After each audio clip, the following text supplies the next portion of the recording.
कि हम उन लोगों के प्रति तो प्रेमपूर्ण हो सकते हैं जो हमारे प्रति प्रेमपूर्ण हैं, लेकिन उन लोगों के प्रति प्रेमपूर्ण कैसे हो सकते हैं जो हमारे प्रति प्रेमपूर्ण नहीं है, बल्कि हमें हर तरह की चोट पहुंचाने की भी कोशिश करते हैं। नहीं, हम चूंकि प्रेमपूर्ण नहीं है, इसलिए हमें यह देखना पड़ता है कि कौन हमें प्रेम करता है और कौन हमें चोट पहुंचाता है। हम प्रेमपूर्ण हों तो इससे कोई फर्क नहीं पड़ता कि कौन हमें प्रेम करता है और कौन हमें चोट पहुंचाता है। हमारा प्रेमपूर्ण होना हमारा स्वभाव हो तो इससे कोई भी फर्क नहीं पड़ता है कि कौन हमारे साथ क्या करता है। लेकिन हम प्रेमपूर्ण नहीं हैं। हमें कोई प्रेम करता है तो हम प्रेमपूर्ण होने की व्यवस्था कर लेते हैं, और हमें कोई प्रेम नहीं करता तो हम घृणा की व्यवस्था कर लेते हैं। हमारे प्राणों में कहीं ऐसा नहीं हो गया है कि प्रेम हमारी अवस्था हो। प्रेम भी हमारा एक उत्तर है। जब कोई प्रेम करता है तो हम प्रेम का उत्तर देते हैं। वो हमारे बहुत ऊपर से आता है, हमारे गहरे से नहीं। हमारे गहरे से जब प्रेम आएगा तो इससे कोई भी फर्क नहीं पड़ता है कि कौन हमारे साथ क्या करता है, क्योंकि वो प्रेम ये नहीं मांगेगा कि तुम मेरे साथ प्रेम करो तो मैं प्रेम करूंगा। ऐसी कंडीशन, ऐसी शर्त प्रेम के साथ नहीं हो सकती। अभी हमारा प्रेम कहता है कि प्रेम दोगे तो हम प्रेम देंगे। अभी हमें प्रेम मिलता है तो अच्छा लगता है और उत्तर में हम प्रेम देते हैं। अगर प्रेम नहीं मिलता तो बुरा लगता है और उत्तर में हम प्रेम नहीं देते। जिस प्रेम की मैं बात कर रहा हूं, जब मन प्रेम की अवस्था में प्रवेश करता है तो हमें यह अच्छा नहीं लगता कि दूसरे प्रेम दें, हमें यही अच्छा लगने लगता है कि हम प्रेम दे रहे हैं। यह फर्क समझ लेना जरूरी है। जिसका हृदय प्रेम में प्रतिष्ठित हुआ है उसे प्रेम देना अच्छा लगता है, उसे प्रेम करना ही आनंद है। वो प्रेम दे पाता है, बस यही उसके भीतर एक खुशी और एक आनंद की घटना बन जाती है। प्रेम देने में ही वो आनंदित हो जाता है। जैसे बादल भर गए हैं और बरस जाते हैं, और दिया जल गया और प्रकाश बढ़ जाता है, ऐसे ही जब प्राण प्रेम से भरते हैं तो प्रेम बढ़ना शुरू हो जाता है।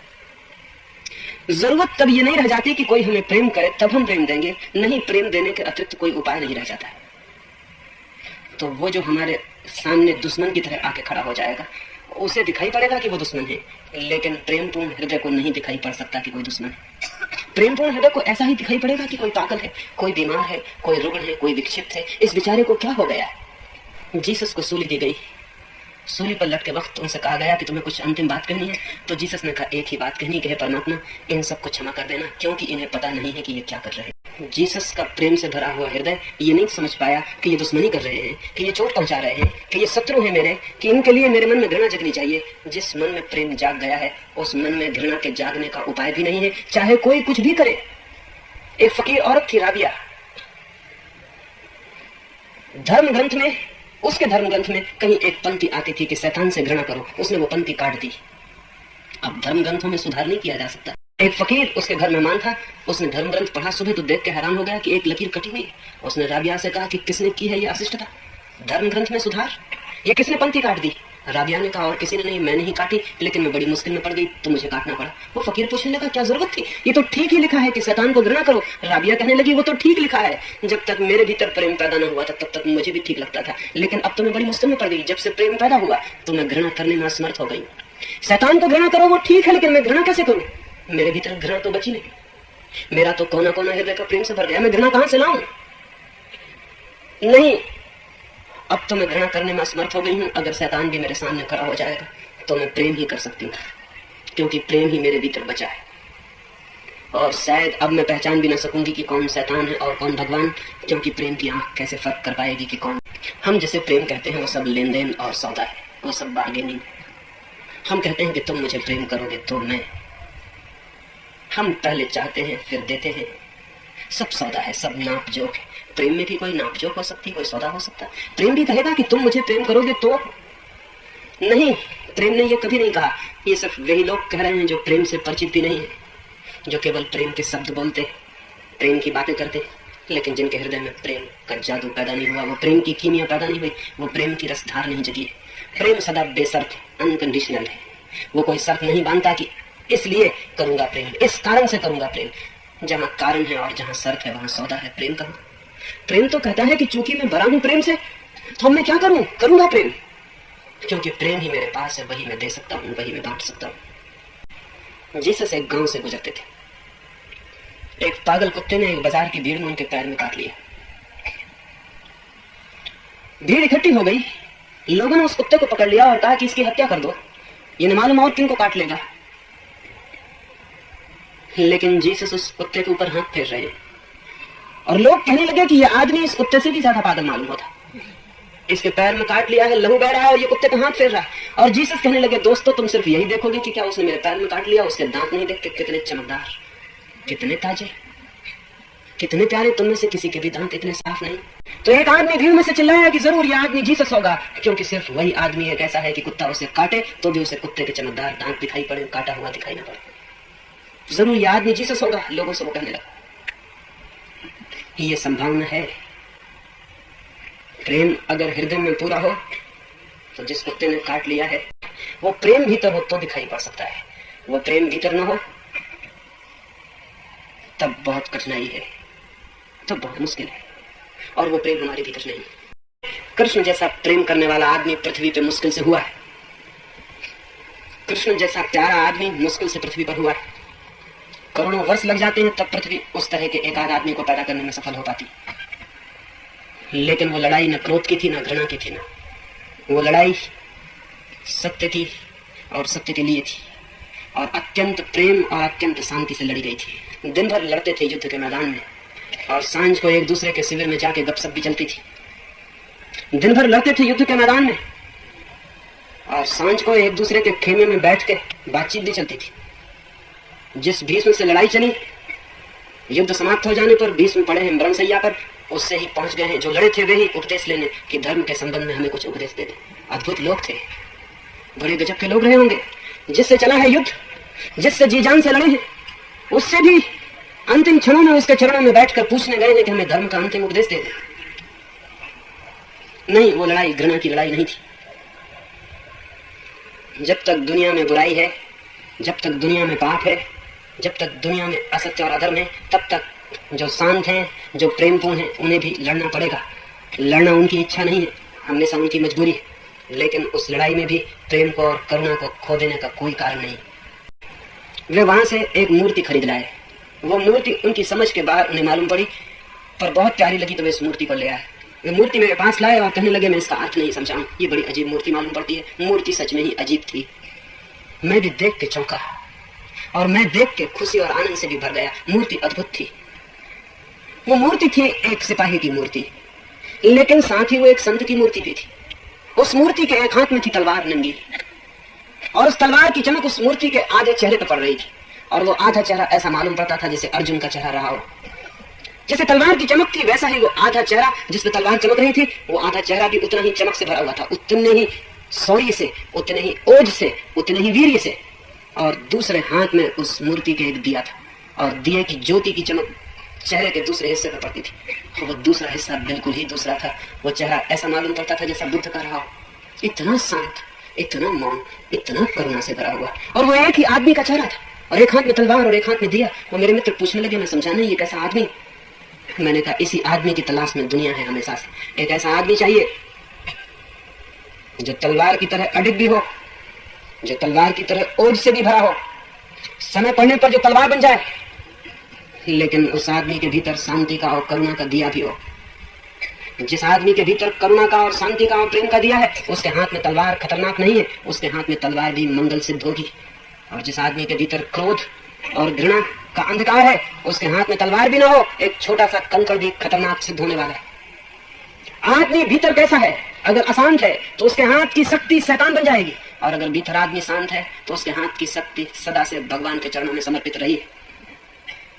नहीं, उससे घबराने की जरूरत नहीं है कि आप शांत हो जाएंगे तो आप निर्वीर्य नहीं हो जाएंगे। शांत होने से वीर्य और ओजस बढ़ता है, कम नहीं होता, लेकिन एक फर्क पड़ जाता है। शांत आदमी का सारा ओज, सारी शक्ति सत्य के पक्ष में खड़ी होती है, असत्य के पक्ष में नहीं। शांत आदमी का सारा व्यक्तित्व धर्म के लिए समर्पित होता है, अधर्म के लिए नहीं।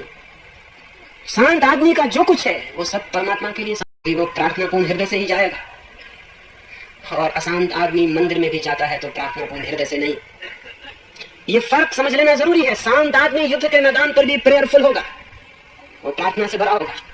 वो जिनसे युद्ध में खड़ा होना पड़ा है उसे मजबूरी में, एक नेसेसरी इविल की तरह, एक आवश्यक बुराई की तरह, वो उनके प्रति भी परमात्मा से प्रार्थना से ही भरा हुआ होगा। वो उनकी सद्बुद्धि और मंगल के लिए भी प्रार्थना करता होगा। उसके हाथ में तलवार होगी लेकिन हृदय में प्रार्थना होगी। और अशांत आदमी मंदिर में माला लेके बैठा है तो भी उसके मन में सबके मंगल की कोई कामना नहीं। वो माला लिए बैठा है लेकिन उसके भीतर जो चल रहा है उसमें प्रार्थना जैसा कुछ भी नहीं है, प्रेम जैसा कुछ भी नहीं। इससे बहुत भ्रांति में पड़ जाने की जरूरत नहीं है कि हाथ में क्या है। सवाल हमेशा यह है कि भीतर क्या है। शांत मनुष्य चाहिए, और शांत मनुष्यों के हाथ में शक्ति का कभी भी दुरुपयोग नहीं हो सकता। शांत मनुष्यों के हाथ में शक्ति पहुंच जाए तो शायद बहुत जल्दी एक ऐसी दुनिया भी बन जाए जहां शक्ति के उपयोग की जरूरत भी न रह जाए। प्रेम और शांति हो तो राष्ट्र मिट जाएंगे, जातियां मिट जाएंगी, वर्ग मिट जाएंगे। कि शुभ कार्य करने के लिए भी तो अहंकार की जरूरत होती। अगर अहंकार नहीं रह जाएगा तब तो शुभ कार्य भी कोई नहीं करेगा। उन्हें पता नहीं कि जब तक अहंकार है तब तक कोई शुभ कार्य करने का विचार ही कर सकता है, कर कभी नहीं पाता है। और जब तक अहंकार है तब तक शुभ कार्य किया भी जाए तो अंततः अशुभ ही सिद्ध होता है, शुभ सिद्ध नहीं होता। वो अहंकार इतना बड़ा जहर है कि उसके साथ शुभ कार्य हमेशा विकृत हो जाएगा। कभी भी अहंकार के साथ शुभ कार्य सफल नहीं हो सकता। ये ऐसे ही है जैसे मटकी भर दूध में एक छोटी सी बूंद भर जहर डाल दी जाए और कोई कहे कि इतने से जहर से क्या फर्क पड़ता है। नहीं, वो उतना सा जहर उस पूरे मटकी को जहर बना देगा। अहंकार तो पायसन है, अहंकार तो जहर है। वो कितने ही बड़े शुभ कार्य में लगाया जाए वो शुभ कार्य भी पूरा पायसनस और जहरीला हो जाएगा। दुनिया में बहुत शुभ कार्य किए गए हैं लेकिन दुनिया शुभ नहीं हो पाई, इसीलिए कि उन शुभ कार्यों के पीछे भी अहंकार खड़ा है। उन शुभ कार्यों के पीछे भी अशुभ की शक्ति खड़ी हुई है। अहंकार कभी भी शुभ कार्य नहीं कर सकता है। सच तो यह है कि जब अहंकार नहीं रह जाता तब जो भी कार्य होते हैं वे सभी शुभ होते हैं। लेकिन वे मित्र पूछते हैं कि अहंकार नहीं रह जाएगा तब तो कार्य ही बंद हो जाएंगे। नहीं, ये किसने कहा? अहंकार नहीं रह जाएगा तो कार्य होंगे, सिर्फ अशुभ कार्य बंद हो जाएंगे। अहंकार जब तक है तब तक अशुभ कार्य होंगे, शुभ कार्य नहीं हो सकेंगे। अहंकार के मिटते ही व्यक्ति के भीतर क्या घटना घटती? जैसे ही अहंकार मिटता है उसका ये भाव चला जाता है कि मैं करने वाला हूं, मैं करता हूं। फिर एक नए भाव का उदय होता है कि मैं तो हूं ही नहीं, परमात्मा ही है, वही कर रहा है, वही करवा रहा है। फिर वो व्यक्ति काम करता है तो ऐसा नहीं कि मैं कर रहा हूं, ऐसे करता है कि वह करवा रहा है। फिर वो काम करता है तो ऐसे नहीं कि मैं हूं उस काम के पीछे, नहीं, वही है, परमात्मा है, सर्व है। कबीर कहते थे, जब से मिट गया मैं तब से मैं एक बांस की पोंगरी हो गया। गीत उसके हैं, सिर्फ मुझसे बहते हैं, लोग समझते हैं कि मैं गा रहा हूं। एक आदमी बांसुरी पर गीत गा रहा है, बांसुरी को भ्रम हो सकता है कि मैं गा रही हूं। बांसुरी सिर्फ बांस की पोंगरी नहीं है, उसमें कुछ सिर्फ एक पैसेज, एक मार्ग है जिससे गीत बहता है और प्रकट हो जाता है। कबीर कहते थे, जब से मिट गया मैं तब से मैं एक बांस की पोंगरी हो गया। अब गीत तेरे हैं और लोग समझते हैं कि मैं गा रहा हूं। अहंकार मिट जाता है तो हमारे जीवन के केंद्र पर परमात्मा बैठ जाता है, फिर वही करता है।